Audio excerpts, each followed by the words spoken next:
Hansel and Gretel. Once upon a time, on the edge of a dark forest, there lived a poor woodcutter, his wife, and his two children, Hansel and Gretel. The family was so poor they often had little to eat. One night, the stepmother whispered to the woodcutter, "We cannot feed the children anymore. Tomorrow, we must take them deep into the forest and leave them there." Hansel and Gretel overheard her cruel plan. Gretel began to cry, but Hansel comforted her. "Don't worry, little sister, I have a plan." That night, he slipped outside and filled his pockets with white pebbles that shone in the moonlight. The next morning, the stepmother led the children into the forest. As they walked, Hansel dropped one pebble after another, leaving a trail behind him. After a long walk, they were abandoned. When the moon rose, the pebbles glittered like tiny stars, and Hansel and Gretel easily followed the trail home. The stepmother was furious when they returned. She locked the door so Hansel could not gather pebbles again. A few days later, she led them once more into the forest.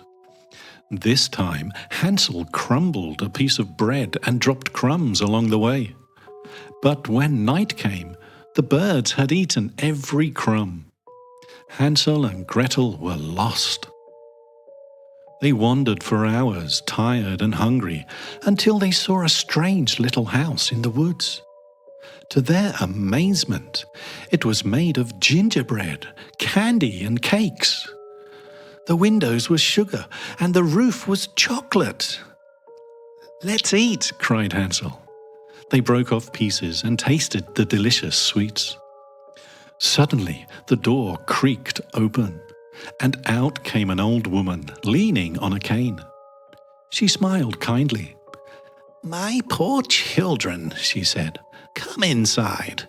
You must be hungry and tired." Grateful, Hansel and Gretel followed her in. But the old woman was not kind at all. She was a wicked witch who built her candy house to lure children. The next morning she locked Hansel in a cage. "I will fatten him up and eat him," she cackled. She ordered Gretel to do the cooking and cleaning.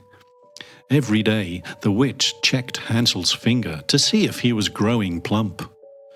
But clever Hansel held out a thin bone he had found, and the nearly blind witch thought he was still too skinny. Weeks passed, and the new witch grew impatient.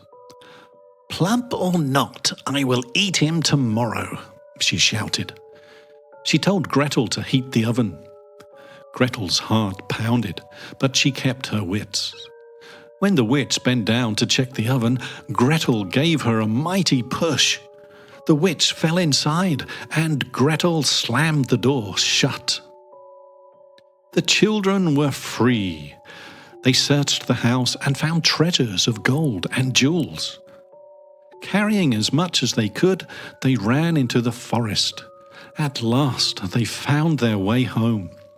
Their father was overjoyed to see them, and he told them their cruel stepmother had gone away forever.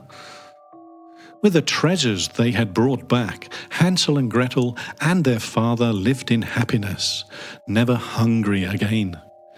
And they never forgot how courage and cleverness saved them from the wicked witch.